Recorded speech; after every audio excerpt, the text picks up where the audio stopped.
Hello, everyone, and welcome back to SALT Talks. My name is John Darcy. I'm the managing director of SALT, which is a global thought leadership forum and networking platform at the intersection of finance, technology, and public policy. SALT Talks are a digital interview series with leading investors, creators, and thinkers. And our goal on these SALT Talks is the same as our goal at our SALT conferences, which we've hosted for the last 12 years around the world. And our goal is to provide a window into the mind of subject matter experts, as well as provide a platform for what we think are big ideas that are shaping the future. And we're very excited today to welcome Afsaneh Beschloss to SALT Talks for her second appearance on the series. Afsaneh is the founder and CEO of RockCreek. Previous to that, she was the managing director and a partner at the Carlyle Group. Previous to that, she was a treasurer and chief investment officer of the World Bank and worked at JP Morgan. Afsaneh has advised governments, central banks, and regulatory agencies on global public policy and financial policy, as well as being a deep expert on energy. She led the World Bank's energy investments and policy work on areas including sustainable investing, renewable energy, power, and infrastructure to reduce carbon emissions, and founded the World Bank's natural gas group as a transitional fuel. Afsaneh is the chair of the PBS Foundation and a trustee for the Institute for Advanced Study, World Resources Institute, Council on Foreign Relations, Global Alliance for Vaccines, Georgetown University, and the Bretton Woods Committee. She was recognized by Carnegie Corporation in their Great Immigrants, Great Americans 2020 list, received the Institutional Investor Lifetime Achievement Award and the Robert F. Kennedy Human Rights Ripple of Hope Award, and has been listed among the most powerful women in banking by American Banker. Afsaneh holds a master's in philosophy with honors in economics from the University of Oxford, where she taught international trade and economic development. She's the co-author of The Economics of Natural Gas and the author of numerous journal articles on energy, finance, renewable energy, and impact investing. I read all that, which you could probably glean for yourself, but she is an absolute powerhouse, one of the most well-respected and successful women in the alternative investment industry and in the field of economics more generally. And hosting today's talk is Anthony Scaramucci, who's the founder and managing partner of Skybridge Capital, which is a global alternative investment firm. Anthony's also the chairman of SALT. And with that, I'll turn it over to Anthony for the interview. Well, thank you, John. Quite an introduction. Afsaneh, thank you for joining us on SALT Talks. I want to go right to the state of the markets. Jerome Powell wants to retire the word transitory. Yes. Is inflation a reality? Supply chains seem to be a mess. Are they going to fix themselves? Where are you on the topics of the market and inflation? Thank you so much for having me on, Anthony. As always, great to be with you. And I think that you saw the numbers that have just come out on both jobs and on inflation. Obviously, the inflation ones are not surprising, close to just under 7%, about 6.8%. And my assumption is that those numbers will go up, probably peak around the 7% number. But then if you and I were having this conversation in about a year, I think that they would be maybe half of that in about a year. And the reason I think, while it's not transitory, it will be not 2%, but closer to, between 3 and 4%, is because these supply chain problems that are COVID related are huge. We all read about the problems at the ports. I don't know if you've called up anybody at the port. I had some things coming through Long Beach, and I was calling the port myself, not because I needed to really, but I wanted to know what's going on. And one day they would tell me, there was a big COVID problem and we closed down this section. And another day, the trains that were supposed to get the goods and, put them on the trains to go through Chicago were delayed. So those are all problems that were, whether health related, whether related to somehow directly or indirectly to COVID. I'm not saying that will get resolved in the next few months, but certainly, President Biden has now got a port advisor that is trying to make changes so that people don't use the ports as storage space and things like that. So we're going to see all of those things change. Also, I think, Anthony, and I think what the three of us are going to find, in about a year, is COVID is a problem like the flu that we have to live with, right? It's not every time there is a variant, we're all in shock, obviously, unless there's some terrible, terrible variant. So going back to the numbers, I think we still do need to worry not so much about employment, but the very low end of wages, because yes, everyone is saying wages have gone up at the lowest end, but that was from such a low base, right? And no benefits. So people can't make a living on those low wages. You now have some inflation. So you need to make sure from a real point of view, those wages are wages that people can live on. So that I don't think will go away. And we're seeing the pressures on wages continue a little bit. And I think that will continue with us. So for so many years, we were struggling with this. Ben Bernanke talked about it. Janet Yellen talked about it. They had set a 2% inflation target. They couldn't hit it. Because of COVID, they're now overshooting it. I'm not overly worried. Should I be worried about this, Afsaneh? How should I be looking at this? I sort of feel like this is going to come back to something that's mid-range and normal once the supply chain issue clears up. Or should I be more worried? I am in the same camp as you are. So my sense is that, it's certainly a problem. It's certainly, there will be some things that will be longer term and stay with us. But most of the big pressures that we're seeing are much shorter term. And I think I'm with you that in about a year, we will see this as a very different situation, and we will, still be worried in the sense that we might be overshooting 2%. We might be closer to 3.5%. But that is something that I think the Fed can live with, and especially if the impact of this huge amount of liquidity that got pushed into the economy over the last year and a half, 2 years, diminishes. We will be close to that 2% number sooner than later.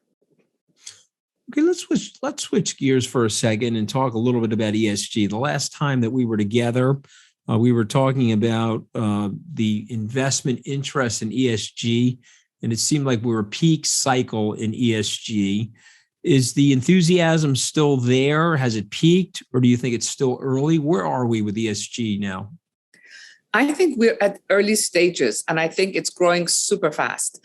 And what was interesting is if you go into meetings with investors, with endowments, foundations, if you sit on sort of policy meetings with mission-oriented organizations, what you find is that those two areas are coming together, Anthony. People who are looking at mission and people who are looking at investment returns. And it used to be that most people's eyes glazed over when you said those words, impact oriented investments, and they would assume those are lower return. What we have found in our portfolios at RockCreek, and many others have found, is that if you look at last year, if you look at 1 year, 3 year, 5 year numbers, and we don't have much longer term data than that really on this area, what you'll find is that ESG type investments have outperformed. Now, let's look at where we are today. With Build Back Better and with all the other money that is going into climate and other affordable housing, education, health, all of this is why I think we're at the beginning, and the interest will just increase. You talk also about emerging markets. Emerging markets have sort of sold off a little bit as the dollar strengthens and people start to think about the renormalization of the Western economies. What's your view right now on the emerging markets, given everything that's in the soup? So emerging markets, really interesting. And, if you'd asked me last year, I would have thought they would have done better than they ended up doing. But again, not having access to vaccines was not a very helpful thing, because vaccines were really just distributed mainly in the rich developed countries. So they got, dinged because of that.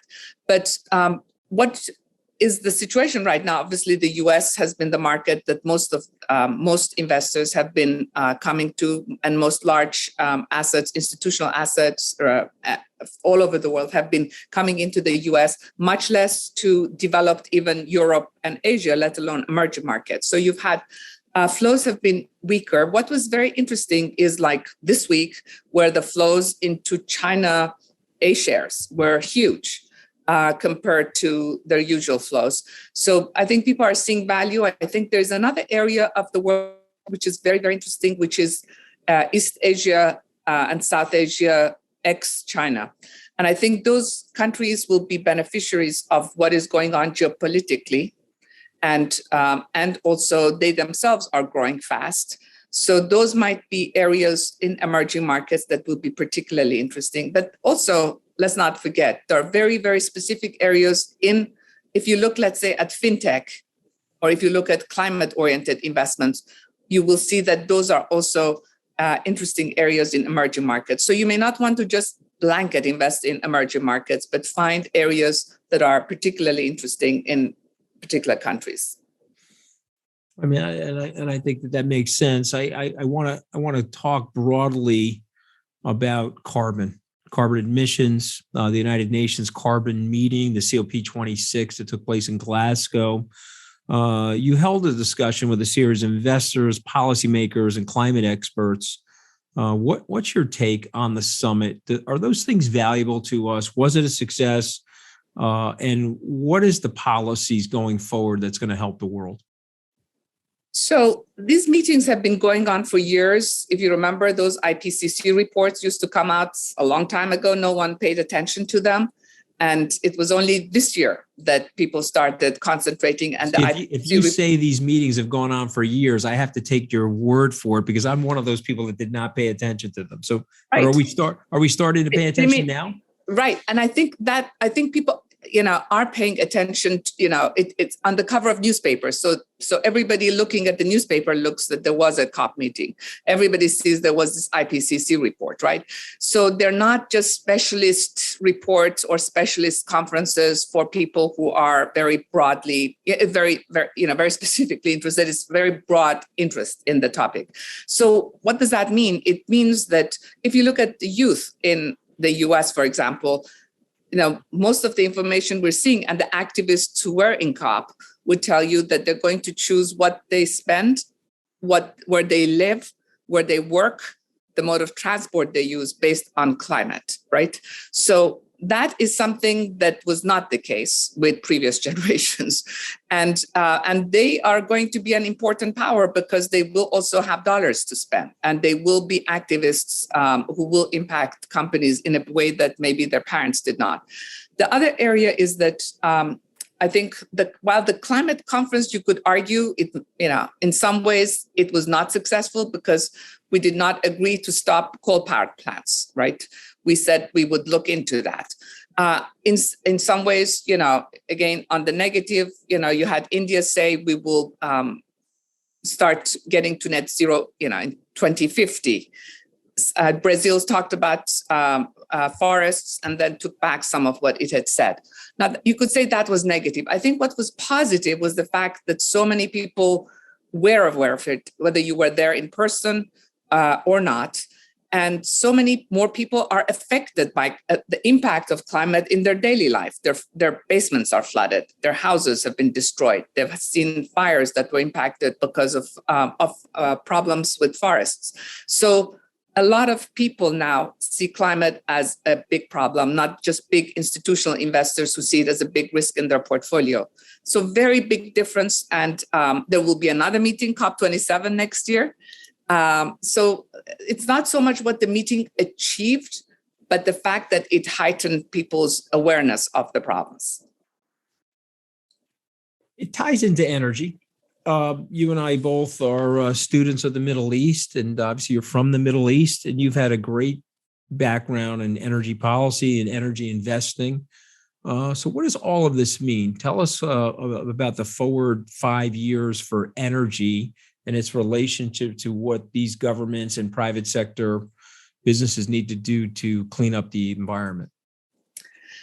So, Anthony, I think when I was a long time ago, a student at Oxford, one of my professors said, you have to go work on clean energy, which happened to be natural gas. Afsaneh, you said Oxford too fast. You see, that's like somebody that's trying to be humble. You should have said, when I was a student at Oxford. You see that? And everyone would have picked But the their ears emphasis is on the fact that somebody, when I was very young, told me, look at clean energy. I think that's the more important thing than where it was. And then fast forward, when I went to the World Bank, I started the natural gas group, but then more importantly, started investing in solar and wind as a pioneer. But those things were not economic, right? Today, we're in a very different situation. I'm sure, all of us are looking at the technology has gotten better though, right? Very That's cheap. why, so it's a cheap, affordable way to get the energy from the sun now, right? Absolutely. And so your utility company will be sending you an email. Do you want to switch to, clean sources of energy?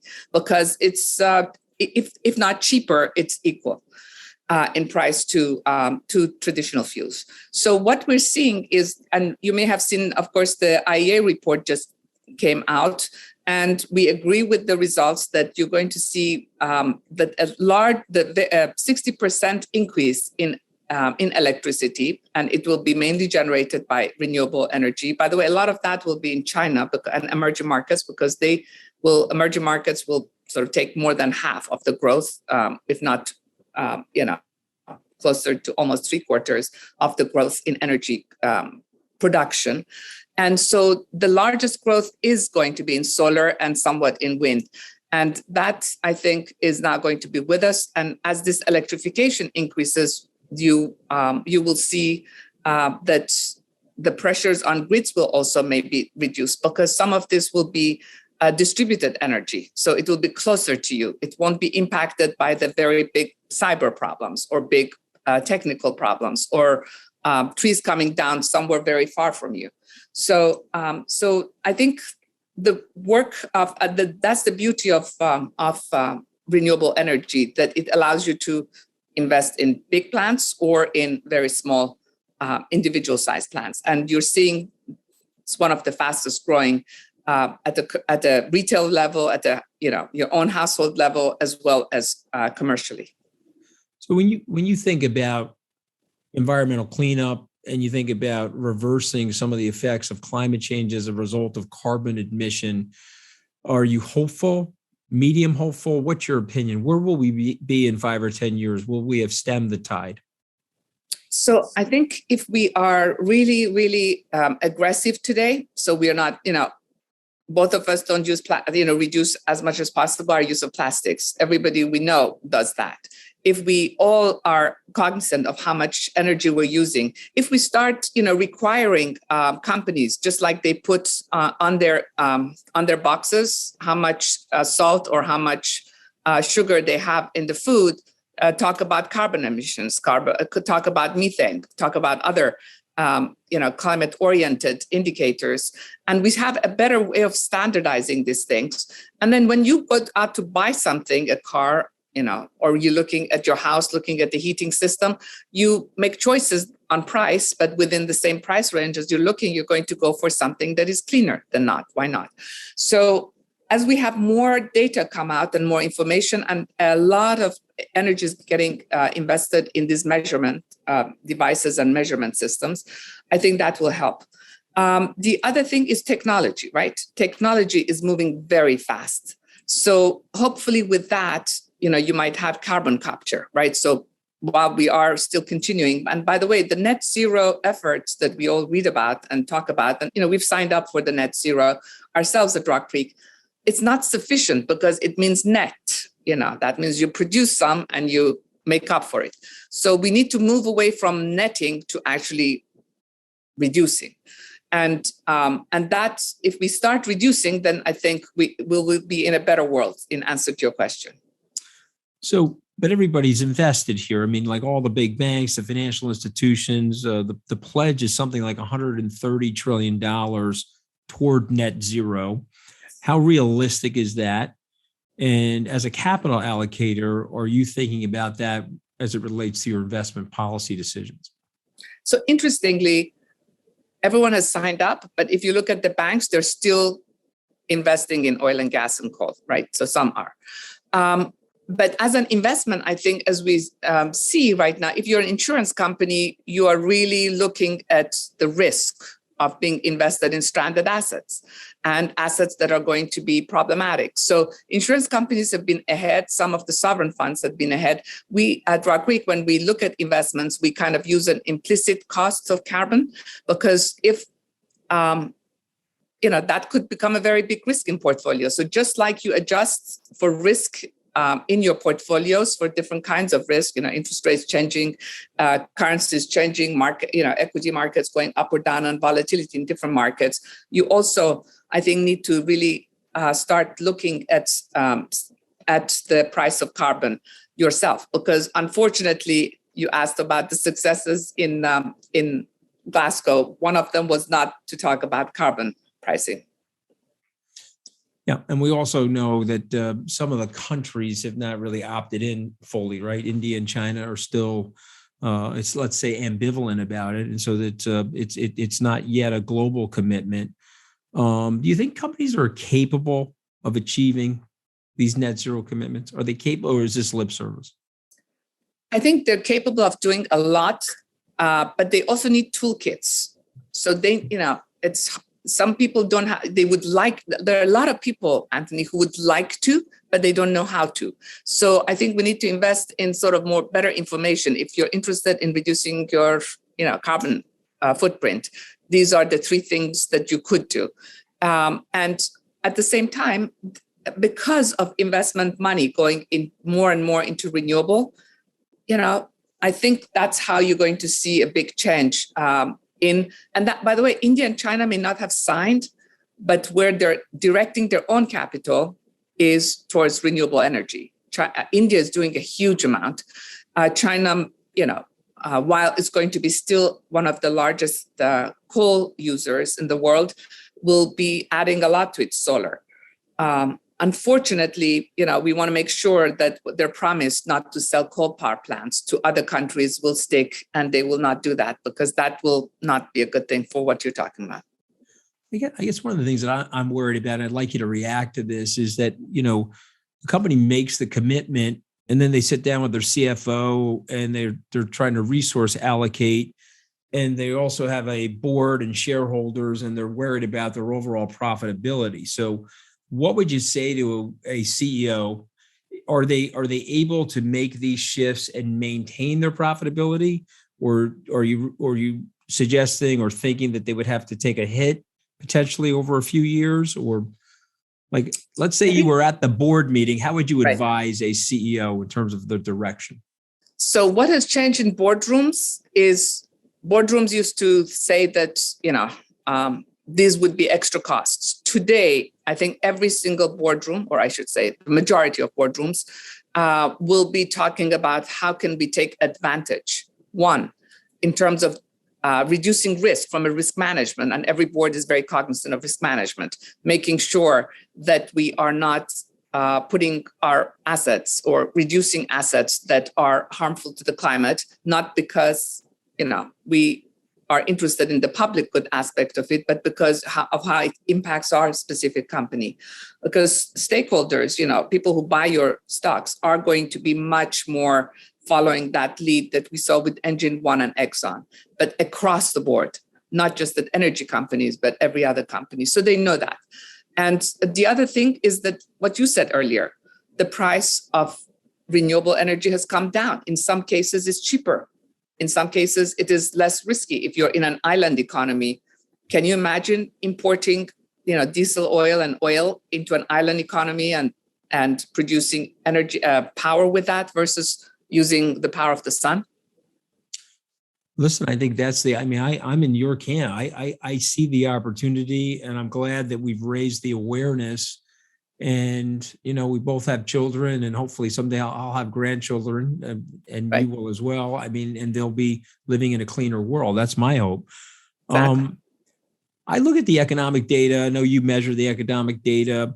The recent data for the United States is astoundingly good. I know we don't like to talk about that on the news because we like talking about bad news on the news, but the data is very, very good. The jobs data is good. The inflation data, I think, is temporary. We don't want to use the word transitory. Yes. Am I wrong about that? Or should I be worried about the data? Or do you think a good times are ahead for 2022? So I think really what 2022 will do that has not happened over the last, 30 years or so, is really make sure that this, what you talked about, this good data, which means better growth of the economy and better revenues, is better distributed, more equally distributed. I think if these programs that President Biden and the current, group of economists working with him and others, are going to hopefully let it pass through Congress and the Senate, where we will be is a better place. Because imagine if the lowest wage income earners have a higher wage, they're going to buy more, they're going to consume more. That means a higher, longer term growth rate for the US. So while this data that we've seen is good, unfortunately, it's also been limited to bringing a lot of wealth and a lot of concentration of benefits to a limited number of people. So as we widen that group, I think that's really great for even better economic growth in the US and the rest of the world. Okay, so encouraging. I mean, what? Okay, let me flip it. Let's flip the other side of the pancake. Yeah. So what should I be worried about for 2022?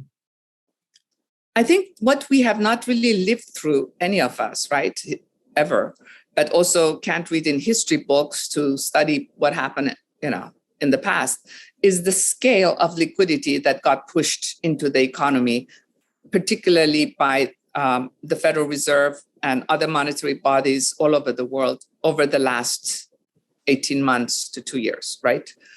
That was exceptional. So one was, between the tapering, keeping interest rates very low, and all the other tools that were used. Those are gone pretty much. I mean, I assume they're gone. They're not gone. They're, you're going to have them, essentially get out of the economy. Given how huge the scale was, we don't really know the impact of withdrawing it. I don't think anybody does. And so that's the big unknown. That's what, keeps me up. Yeah, listen, I think Stephanie Kelton. I mean, you maybe if you're familiar with her and the research around modern monetary theory. She wrote a best-selling book called The Deficit Myth. I've interviewed her here with John on Salt Talks. She makes a very compelling case, but one of the things that she says is that we are living, Afsaneh, in a modern monetary theory world. Whether you agree with modern monetary theory or not, we are living in this world. I guess my issue with it is having grown up in the middle class and where my dad was a hourly wage worker, and they were high wages, by the way. We lived in the middle class. I would never dishonor his work ethic by saying otherwise. But I do know that there's been wage erosion, and I think some of it is born from the monetary policy. So the assets do well when we have this level of liquidity, but the wage owners can't catch up. Am I right about that? Or is Stephanie Kelton right that this is a easy solution? We could just print a $29 trillion coin and pay off all of our debt? What am I missing? So I think you're absolutely right. I think that the largest share of the money that got pushed into the markets, went through the financial sector, but the large financial sector, a small amount, did go through to smaller businesses, but really that share was very small and very inefficient. And we saw that our system was not set up to find these groups that needed it to stay in business for longer. So basically what this huge push in liquidity did was to increase inequality by benefiting those who were larger, who could benefit, who had systems and lawyers and structures where they could bring in more and benefit more from that liquidity. So there's no question that if we don't change that, we will. It's not just that equality. You're talking about climate. Is it good business? A more equal, a more just society is really good. There'll be less crime. There'll be, you'll be spending less on the things that are not helpful to growth, and you'll be spending more on things that help economic growth and general happiness. Well, we're in complete agreement. I don't want to live in a barbed wire McMansion in a security compound while my fellow neighbors are suffering. I want to figure that out and solve for it. So let's make you the social and economic czar. Okay, you are the policy wonk, and you are now able to set the agenda. And we both know that these have to be long-term goals. Nothing's going to be cured overnight.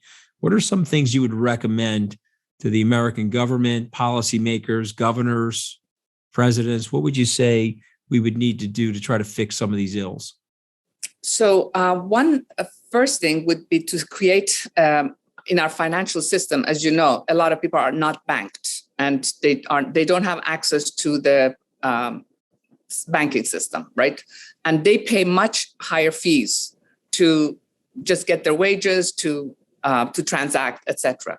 So some of the tools, in fact, we developed at the World Bank and in low-income countries are very useful for low-income groups. But in the US, our financial infrastructure is actually quite old, and it was set up for a different time. So it needs to be more modernized, and we need to have tools through fintech tools or others that make sure that the lowest income people have access to the same financial system and they get the same benefits as the rest of the population. So I think that's a really important thing. And we talked about that when you were trying to push some of the liquidity that was coming out or some of the payments. It was very difficult to help small businesses survive or prosper. So that is a really big, important thing. And then in terms of, there's a lot of argument in the US, right, around wages and benefits for the lowest income. There doesn't seem to be that same argument about the highest income having all the benefits, right? Now, what we see in Europe is that their adjustment on the labor force was much smoother, right? In Europe, because they had some basic welfare systems. They didn't need to push out so much money during COVID. Much less than we had on a relative per worker basis. So they are in a better place. And so in the long term, it pays to have living wages for everybody and to have some basic benefits.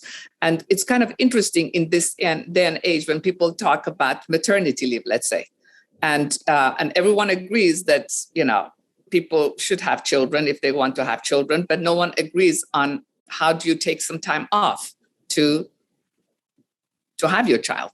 So you may not want to be like Europe, where you can take up to 6 months, but you can't be like here, where you can't take any time off. Yeah. So I think those are some basic things that two big things that I would change.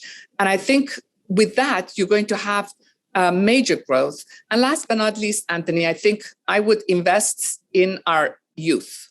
And, through entrepreneurship and through creating tech hubs all over the country, I would really invest in diverse populations and in our youth.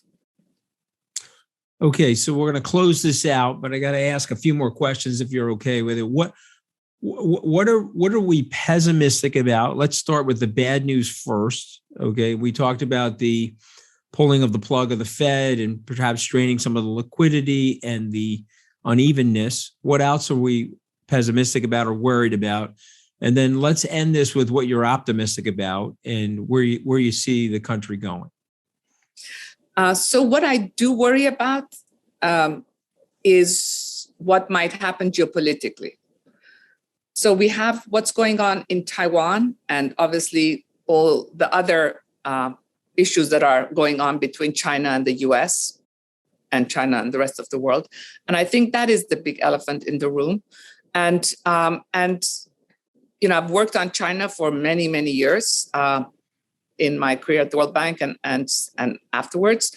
But China today seems very different than China, let's say 5 years ago or 10 years ago. And while a lot of growth has happened in China, growth will slow down. It's not going to be at 8, 10, 12%. It's going to be 4, 5, 3, maybe further down, 3%, like normal, growth for a mature economy. So they're going to have the pressures. And that is why I worry about the Taiwan question, because for the internal political reasons, you might have external political events like taking over Taiwan pretty soon or after the Olympics that could be a big issue for the rest of the world. Similarly, with what is going on with Ukraine, I think these days President Biden had the conversation with Mr.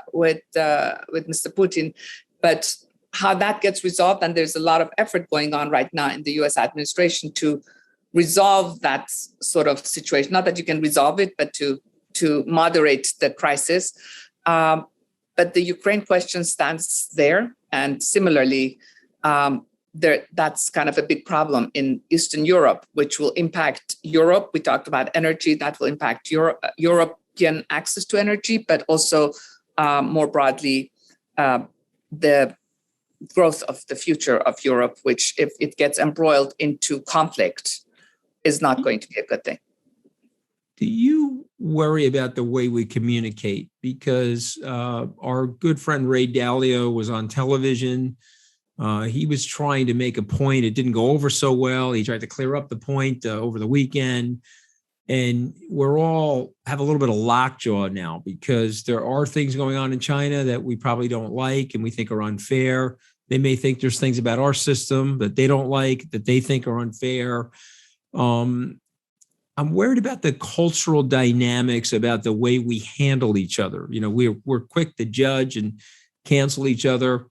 Of course, people like you and me, Afsaneh, we're uncancelable, right? They've tried to cancel me a few times.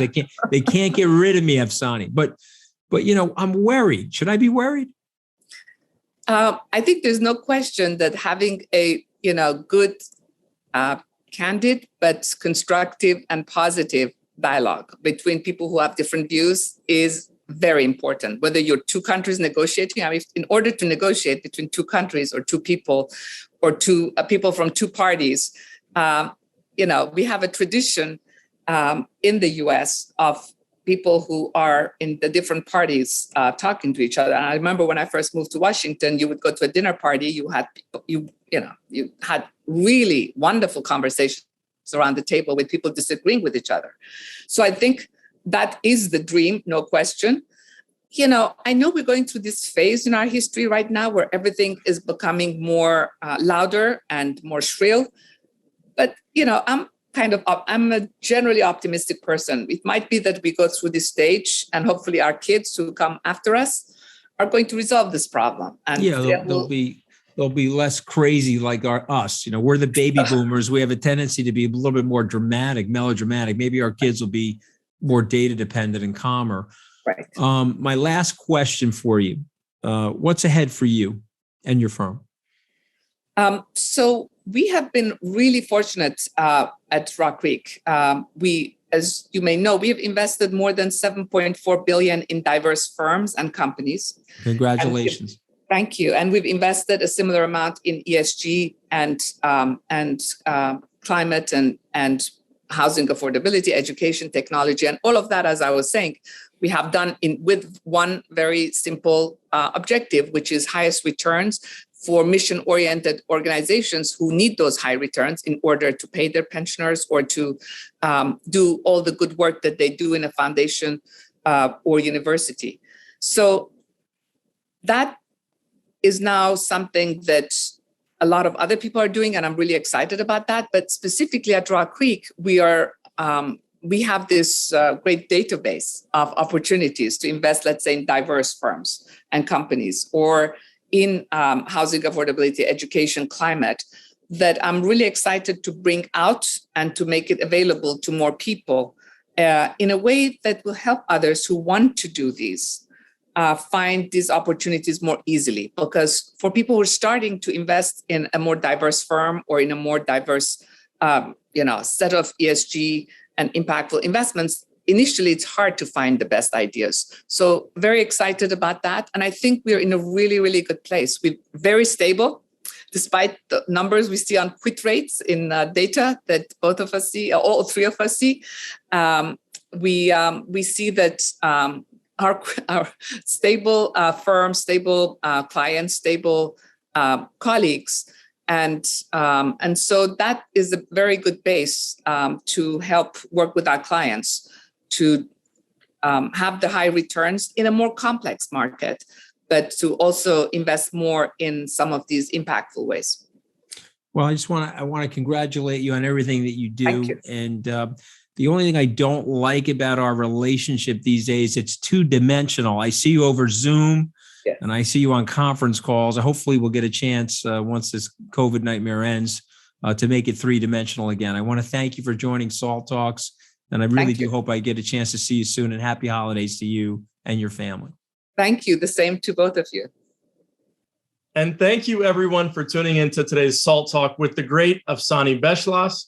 Just a reminder, if you missed any part of this talk or any of our previous Salt Talks, you can access them on demand on our website, which is salt.org/talks, or on our YouTube channel, which is called SaltTube.